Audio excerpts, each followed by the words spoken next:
Alright. That's what it looks like.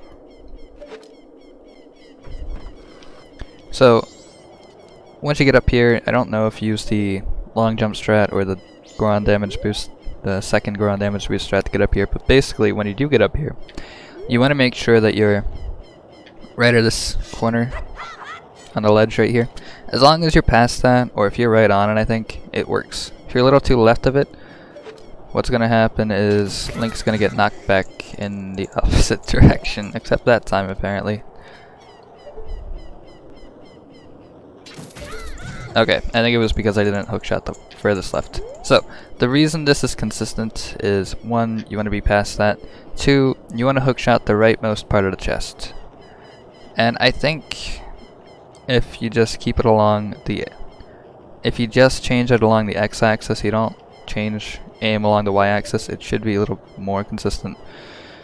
That's just to make sure that the hookshot gets anchored to the right spot and everything else is going to be the same for you. Usually, well, I shouldn't say usually. It was finicky in testing.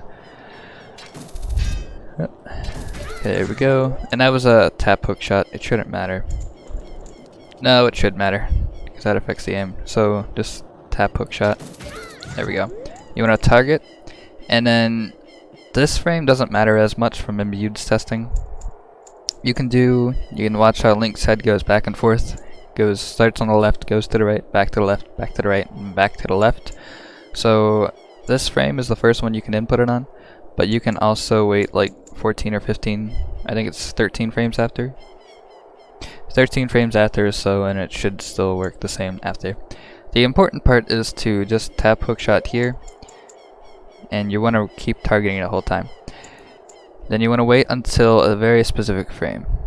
I should have moved the variables, but it should still be the same concept. So, he's into this stance here because you're targeting.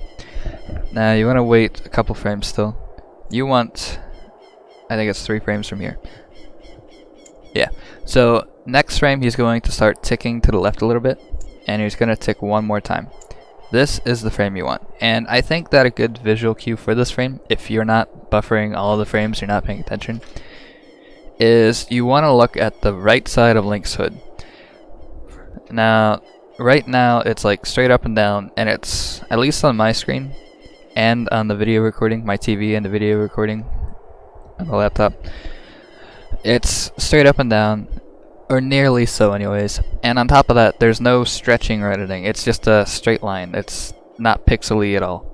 The first two, before this, and then when he starts ticking the first time, it's kind of pixely, but I think that's the best visual cue to tell the difference between all these. On this frame, you want to tap hookshot. Now, this is where it gets fun.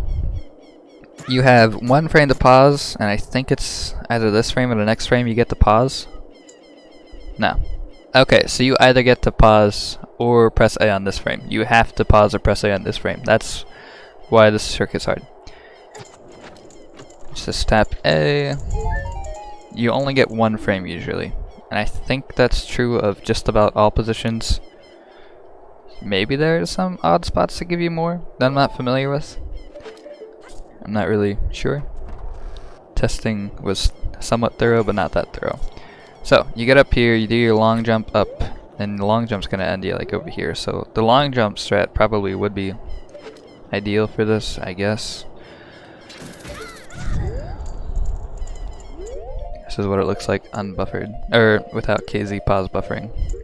I worked it out. Except I'm a baby and I pause everything. And I think I did it a frame late. Yeah, either I did it a frame late or that. Don't you hate it when your inconsistency gets in the way of testing and things? Oh, was that the frame? I don't know. I should probably just cut this part of the video out.